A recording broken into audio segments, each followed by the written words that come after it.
നമുക്കറിയാം, നരേന്ദ്രമോദിയുടെ നേതൃത്വത്തിലുള്ള NDA മുന്നണിയാണ് നിലവിൽ ഇന്ത്യ ഭരിക്കുന്നത്. തുടർച്ചയായ രണ്ടാം വട്ടമാണ് മോദി ഇപ്പോൾ ഇന്ത്യയുടെ പ്രധാനമന്ത്രിയാവുന്നത്. ഇനി മൂന്നാം വട്ടവും നരേന്ദ്രമോദി തന്നെ അധികാരത്തിൽ വരും എന്നാണ് പല അഭിപ്രായ സർവേകളും പറയുന്നത്. പല രാഷ്ട്രീയ നിരീക്ഷകരും ഈ കാര്യം ശരിവെക്കുന്നുമുണ്ട്. BJPയുടെ തേരോട്ടത്തിൽ മറ്റ് പ്രതിപക്ഷ പാർട്ടികൾ വിയർക്കുന്ന കാഴ്ച കൂടിയാണ് ഇന്ന് ഇന്ത്യയിൽ കാണാൻ കഴിയുന്നത്. ചില പാർട്ടികൾ നാമാവശേഷമായി കൊണ്ടിരിക്കുന്ന സ്ഥിതി പോലുമുണ്ട്.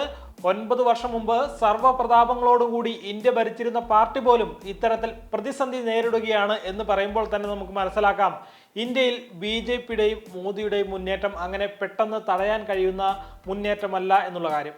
2014 നരേന്ദ്രമോദി ആദ്യ ടേമിൽ അധികാരത്തിൽ വന്നതു മുതൽ ഈ പാർട്ടികൾ അവരുടെ അസഹിഷ്ണുത പലതരത്തിൽ പ്രകടമാക്കുന്നുണ്ട്. പിന്നീട് ഇവർ മഹാഗഠബന്ധൻ എന്ന സഖ്യമുണ്ടാക്കി 2019 BJPയെ നേരിടുന്നത് നമ്മൾ കണ്ടു. എന്നാൽ അന്ന് പ്രതിപക്ഷം ഒന്നിച്ചിട്ടും BJPക്ക് ഒരു ക്ഷീണവും സംഭവിച്ചില്ല എന്ന് മാത്രമല്ല, സീറ്റുകൾ കൂടുന്ന സ്ഥിതിവിശേഷവും ഉണ്ടായി. എന്തായാലും 2019 പാളിപ്പോയ സഖ്യം വീണ്ടും പൊടി തട്ടിയെടുക്കുകയാണ് ഇപ്പോൾ പ്രതിപക്ഷ പാർട്ടികൾ. പഴയ വീഞ്ഞ് പുതിയ കുപ്പിയിൽ നിറയ്ക്കുന്നതിനോടൊപ്പം ചില രഹസ്യ ചേരുവകൾ കൂടി ഇക്കുറി ചേർക്കും എന്നാണ് വിവരം. എന്തായാലും കഴിഞ്ഞ തവണ മഹാഗഠബന്ധൻ എന്നായിരുന്ന പ്രതിപക്ഷ സഖ്യം ഇക്കുറി കുറച്ചുകൂടി കെട്ടുറപ്പോടെ കൃത്യമായ മുന്നണി സംവിധാനത്തോടെ പ്രവർത്തിക്കാൻ ഒരുങ്ങുകയാണ് എന്ന വാർത്തയാണ് പുറത്തുവരുന്നത്. അടുത്ത ലോക്സഭാ തെരഞ്ഞെടുപ്പിൽ BJPയെ അധികാരത്തിൽ നിന്ന് ഇറക്കാൻ ഒരുമിക്കുന്ന പ്രതിപക്ഷ സഖ്യത്തിന് പാട്രിയോട്ടിക് ഡെമോക്രാറ്റിക് അലയൻസ് അഥവാ PDA എന്ന് പേരിട്ടേക്കും എന്നാണ് ഇപ്പോൾ സൂചന വരുന്നത്. ഇക്കാര്യത്തിൽ അന്തിമ തീരുമാനം അടുത്ത മാസം ഷിംലയിൽ ചേരുന്ന തുടർ യോഗത്തിൽ ഉണ്ടായേക്കുമെന്നും ദേശീയ മാധ്യമങ്ങൾ റിപ്പോർട്ട് ചെയ്യുന്നു. പട്നയിൽ പ്രവർത്തകരെ അഭിസംബോധന ചെയ്യുന്നതിനിടയിൽ CPI ജനറൽ സെക്രട്ടറി D രാജ പേര് സംബന്ധിച്ച സൂചന നൽകി.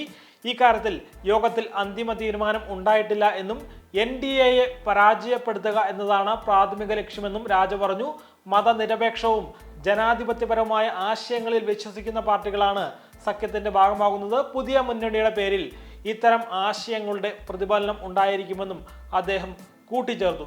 എന്തായാലും തങ്ങളെ പ്രതിപക്ഷം എന്ന് വിളിക്കുന്നതിന് പകരം രാജ്യസ്നേഹികൾ എന്ന് വിശേഷിപ്പിക്കണമെന്ന് ബംഗാൾ മുഖ്യമന്ത്രി മമതാ ബാനർജിയും പറഞ്ഞിരുന്നു. തങ്ങൾ ഈ രാജ്യത്തെ പൗരന്മാരാണെന്നും മമത ചൂണ്ടിക്കാട്ടിയിരുന്നു. പേര് സംബന്ധിച്ച അന്തിമ തീരുമാനം അടുത്ത മാസം 2ാം വാരം ഷിംലയിൽ ചേരുന്ന യോഗത്തിൽ ഉണ്ടായേക്കും. BJPയെ അധികാരത്തിൽ നിന്ന് ഇറക്കുക എന്ന ലക്ഷ്യത്തോടെ 15 പ്രതിപക്ഷ കക്ഷികളുടെ യോഗമാണ് പട്നയിൽ ചേർന്നത്. യോഗത്തിന്റെ സംഘാടകനായ JDU നേതാവും ബീഹാർ മുഖ്യമന്ത്രിയുമായ നിതീഷ് കുമാർ മുന്നോട്ട് വച്ച ഒന്നിനെ നേരിടാൻ ഒന്നിച്ച് എന്ന മുദ്രാവാക്യത്തിൽ ഊന്നിയായിരുന്നു പ്രതിപക്ഷ പാർട്ടികളുടെ ചർച്ചകൾ.